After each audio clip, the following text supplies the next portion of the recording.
Quick question to start. If the oil-rich city of Port Harcourt didn't fall inside Biafra, would Nigeria have agreed to Biafra separation? Would Biafra even think of separating from Nigeria? Comment below and sit back to uncover the hidden reason Biafra wanted to stand on its own. October 1st, 1960. Nigeria stands at the dawn of a new era. The British Empire has loosened its grasp, and Nigeria, with its blend of ethnic groups, languages, and cultures, steps into independence. The air is thick with hope as a young nation dreams of unity, prosperity, and pride.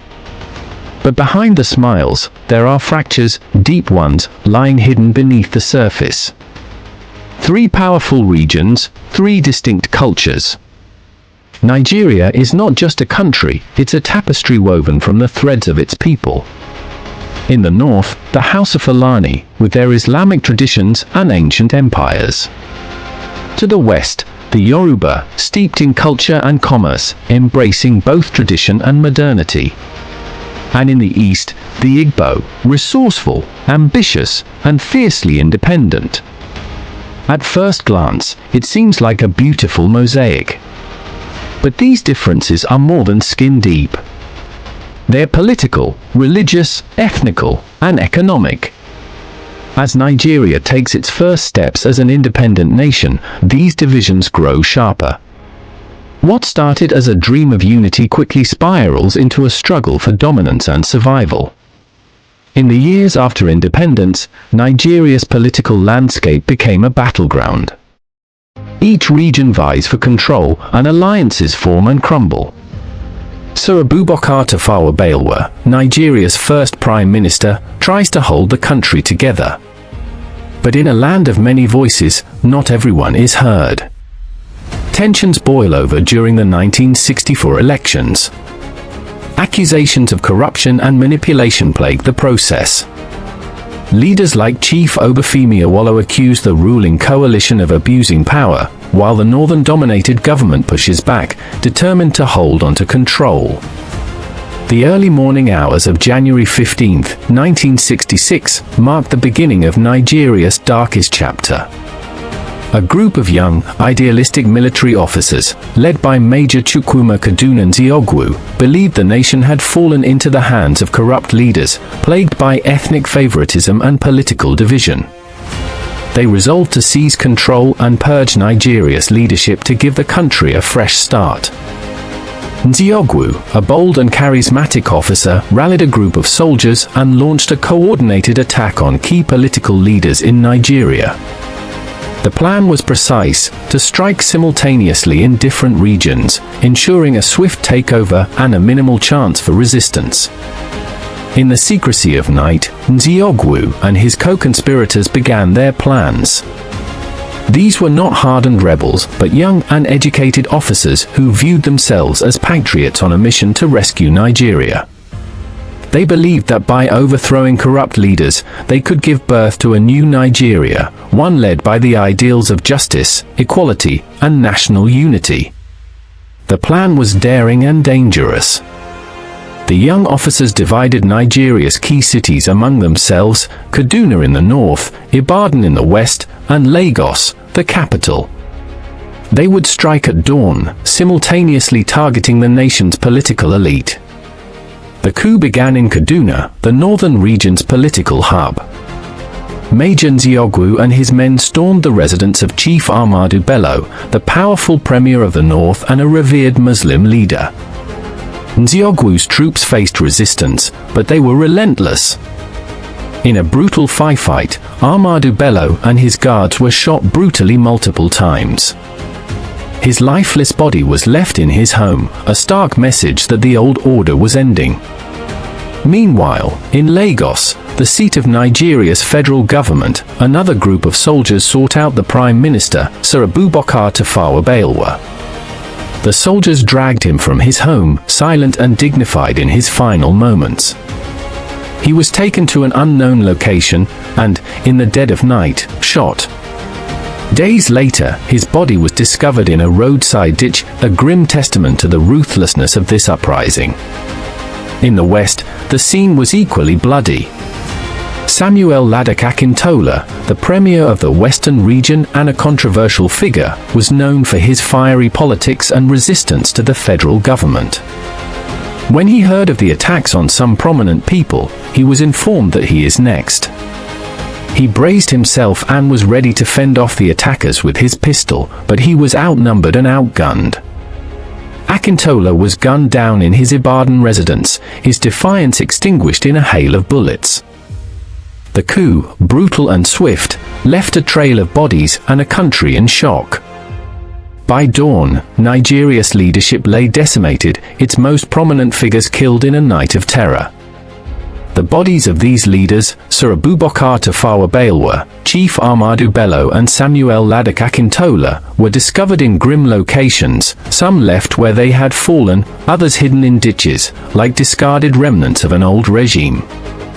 The coup had been planned to strike all regions, but in the eastern region, events took a different turn.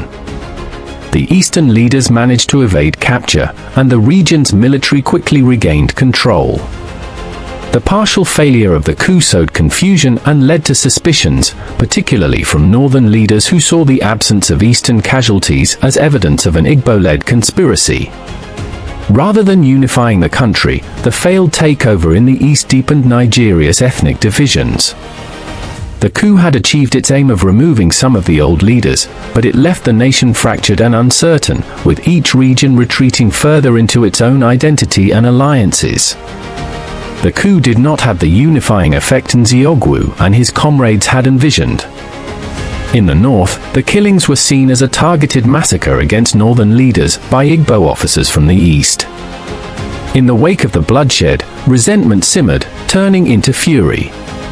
What began as an attempt to cleanse Nigeria had only deepened the divide, setting the stage for even greater violence.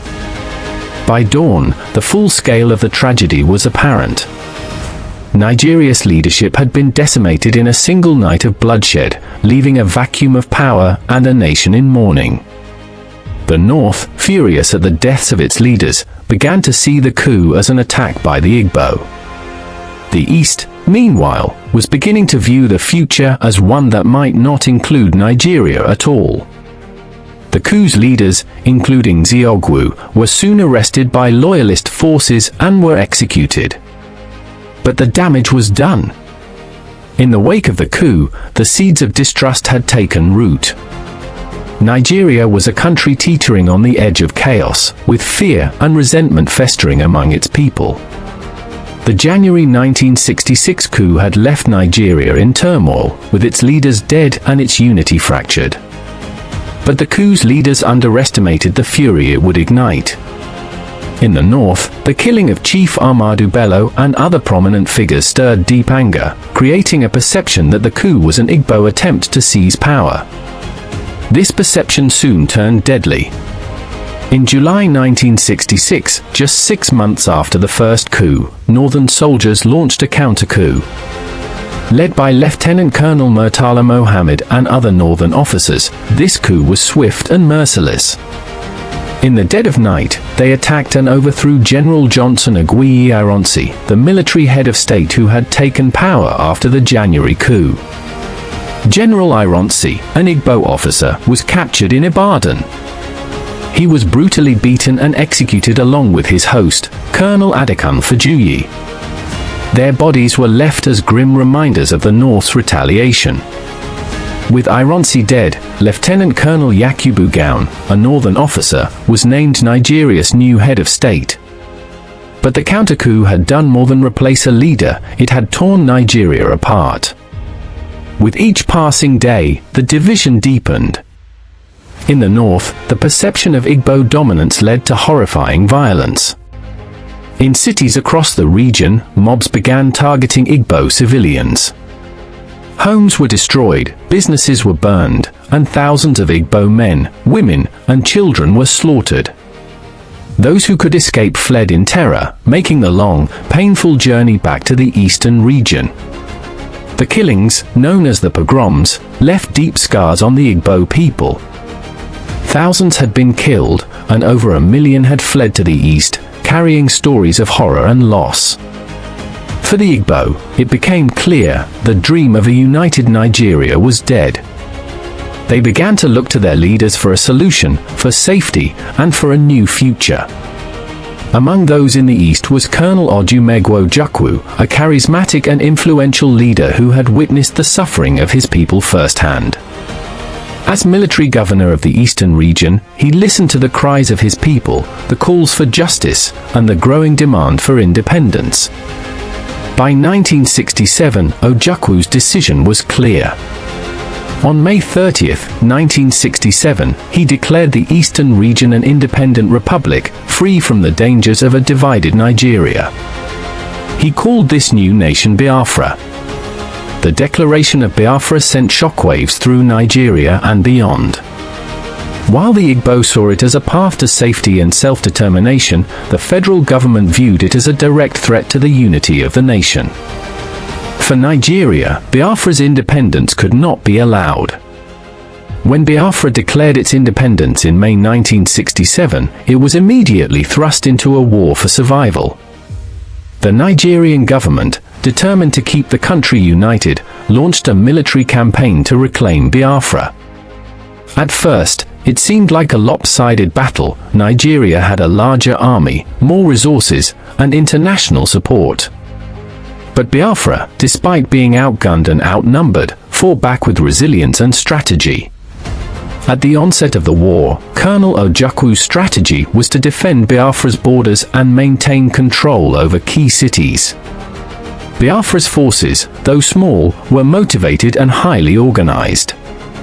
They knew the landscape, which gave them an advantage in defending against Nigeria's larger forces. Biafran soldiers, many of whom were civilians turned fighters, defended every inch of their homeland with fierce determination. One of the key Biafran strategies was to hold strong defensive positions along the Niger River, the natural boundary between Biafra and Nigeria. This would slow the advance of Nigerian troops and make it difficult for them to push deep into Biafran territory. Biafran engineers built trenches, laid mines, and fortified key positions to defend against Nigerian advances. The first major clash occurred in July 1967 in the town of Nsukka, just north of Biafra's heartland. Nigerian forces, well-equipped and numerous, launched an assault on the town, hoping to capture it as a base for further incursions.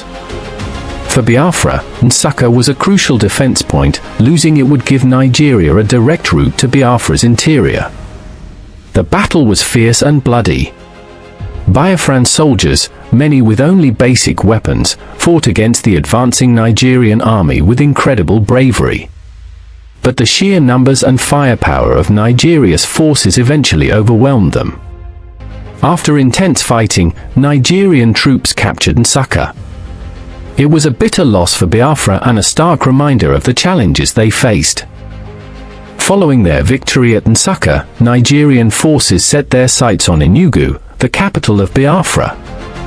Ojukwu and his commanders knew that Enugu's fall would be a major blow, both strategically and symbolically. They fortified the city and prepared for a fierce defense. The Battle of Enugu was intense. Biafran forces used guerrilla tactics, ambushing Nigerian troops, and taking advantage of their knowledge of the terrain. However, the Nigerian forces were relentless, advancing with superior firepower and armored vehicles. In October 1967, after heavy fighting, Enugu fell to Nigerian forces. Biafran leaders were forced to retreat south, relocating the capital to Umuahia. Despite these setbacks, Biafra was not ready to give up. In a bold move, Biafran forces launched a counteroffensive in August 1967, invading Nigeria's midwestern region. Led by Colonel Victor Banjo, the Biafran army crossed the Niger River, capturing Benin City and advancing toward Lagos. The hope was to pressure Nigeria into negotiating peace. The Midwestern invasion was initially successful, catching Nigerian forces off guard and securing key cities. However, the tide quickly turned. Nigerian forces regrouped and launched a powerful counterattack, pushing the Biafran forces back. By September, the Biafrans were forced to retreat across the Niger River. The invasion failed, but it demonstrated Biafra's determination to fight for its independence.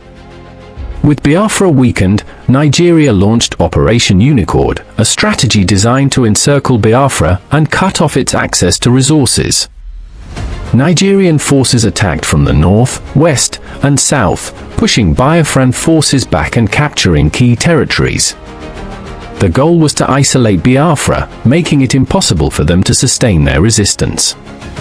One of the most significant battles was the capture of the oil-rich city of Port Harcourt in May 1968. Nigeria's control of Port Harcourt was a crippling blow to Biafra, as it cut off access to the oil revenues that had been funding their war effort. With Port Harcourt lost, Biafra's resources began to dwindle rapidly. By 1969, Biafra's territory had shrunk significantly. The capital had moved from Enugu to Umuahia, and then to Owerri as Nigerian forces advanced. With supplies running low and troops exhausted, Biafra's soldiers fought on, knowing the end was near. Owerri became the final stronghold, a symbol of Biafra's last stand. By late 1969, it was clear that Biafra was on the brink of collapse. Nigerian forces had closed in, and Biafra's territory had been reduced to a fraction of what it once was. With supply lines cut, resources drained, and the civilian population facing starvation, morale among Biafran forces was at an all-time low. Throughout late 1969 and early 1970, Nigerian forces closed in on Owerri. Biafran forces, though weakened, mounted a fierce resistance. But after months of brutal fighting, on January 9, 1970, Owerri fell to Nigerian forces.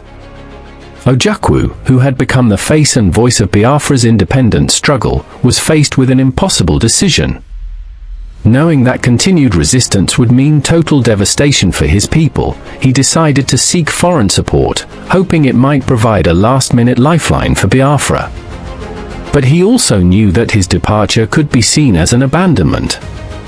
In January 1970, as Nigerian forces prepared to strike Biafra's last defenses, Ojukwu secretly fled to the Ivory Coast, leaving his second-in-command, Major General Philip Effiong, in charge. Ojukwu believed that a surrender under his command would weaken Biafra's position further. He entrusted Effiong to do what he believed he could not, negotiate peace and end the war. Major General Philip Effiong, Ojukwu's trusted deputy, took charge in Biafra's darkest hour. A quiet yet determined leader, Effiong understood that the war could no longer be won. His focus shifted to securing a peaceful surrender and preserving what remained of Biafra's people and resources. Effiong's role was difficult. He had to convince the weary soldiers and desperate civilians that surrender was the only option left. On January 12, 1970, Effiong made the difficult journey to Nigeria to negotiate an end to the hostilities. Standing before Nigerian officials and international representatives, he formally surrendered Biafra, declaring that the eastern region would once again be part of Nigeria. With Effiong's surrender, the Nigerian Civil War officially came to an end. Nigerian troops moved into the former Biafran territory, while families and soldiers alike struggled to accept the reality of defeat.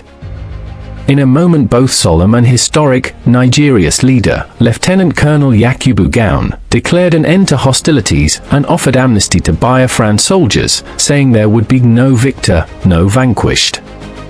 Ojukwu's departure remains a controversial moment in Biafra's history. Some view it as a pragmatic move to save lives and secure aid, while others see it as a betrayal at a time when his people needed him most. Meanwhile, Major General Effiong's quiet courage and dedication helped to end the war with dignity, sparing Biafra from total annihilation. For years, Ojukwu remained in exile in the Ivory Coast, unable to return to Nigeria until he was granted a pardon in 1982. His legacy is complex, a hero to many Igbos for his role in the independence struggle, yet a leader whose departure sparked debates over loyalty and sacrifice. Effiong's role as the peacemaker was equally important. His surrender marked not just the end of Biafra, but also a step toward reconciliation. It was a difficult, painful end to a dream, but it laid the groundwork for Nigeria's gradual journey toward healing. The Nigerian Civil War was one of the deadliest conflicts in African history. Over 2 million people perished, many of them civilians who succumbed to famine, disease, and violence. The war had shattered families, leveled cities, and left an indelible mark on Nigeria's history. For the soldiers on both sides, the war was a test of courage, endurance, and sacrifice. For Nigeria, it was a painful reminder of the costs of division and the strength of unity. Today, the legacy of Biafra lives on, a symbol of resilience, of struggle, and of a dream that refused to die. What do you think we miss? Leave your comment in the comment section below. Also, do not forget to subscribe and turn on your notification bell for more.